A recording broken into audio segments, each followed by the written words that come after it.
Here's my camera settings. This is what I came up with, nothing special. I'm using a Nikon D850, my tripod.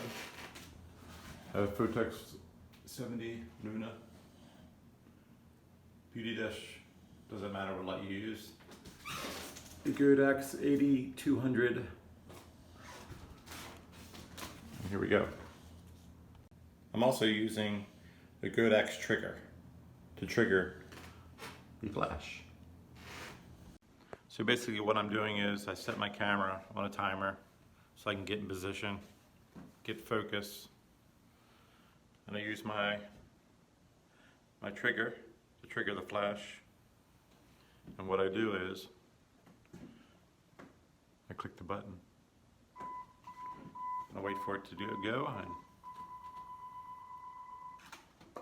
flash, flash, flash, and hold. Let's see what we got.